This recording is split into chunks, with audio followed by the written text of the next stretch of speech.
Acts chapter 22. NIV. Brothers and fathers, listen now to my defense. When they heard him speak to them in Aramaic, they became very quiet. Then Paul said, I am a Jew born in Tarsus of Cilicia, but brought up in this city. I studied under Gamaliel, and was thoroughly trained in the law of our ancestors. I was just as zealous for God as any of you are today. I persecuted the followers of this way to their death, arresting both men and women and throwing them into prison, as the high priest and all the council can themselves testify. I even obtained letters from them to their associates in Damascus, and went there to bring these people as prisoners to Jerusalem to be punished. About noon, as I came near Damascus, suddenly a bright light from heaven flashed around me. I fell to the ground and heard a voice say to me, Saul, Saul, why do you persecute me? Who are you, Lord? I asked. I am Jesus of Nazareth, whom you are persecuting, he replied. My companions saw the light, but they did not understand the voice of him who was speaking to me. What shall I do, Lord? I asked. Get up, the Lord said, and go into Damascus. There you will be told all that you have been assigned to do.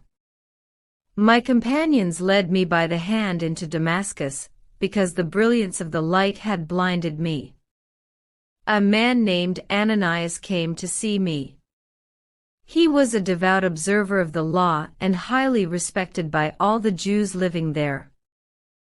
He stood beside me and said, Brother Saul, receive your sight. And at that very moment I was able to see him.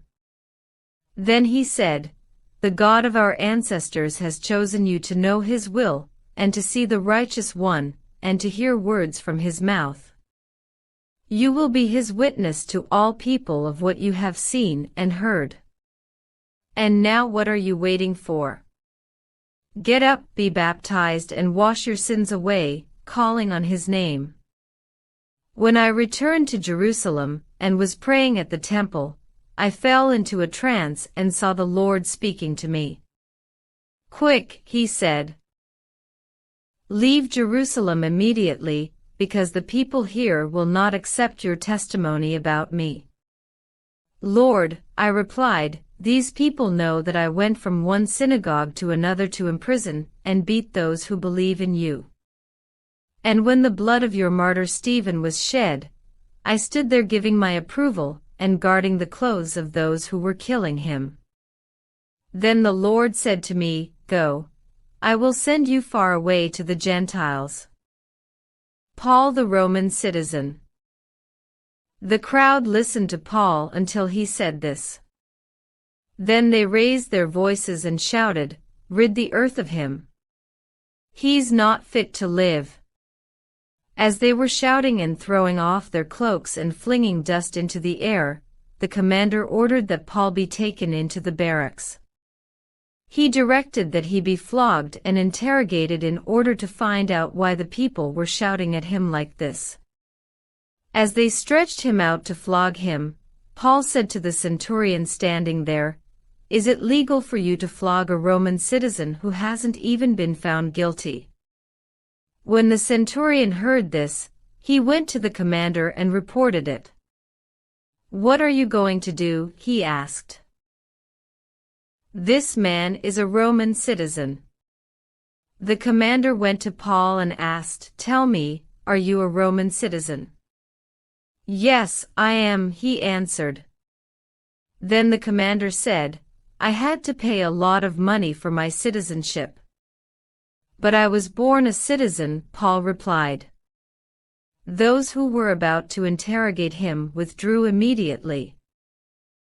The commander himself was alarmed when he realized that he had put Paul, a Roman citizen, in chains. Paul before the Sanhedrin.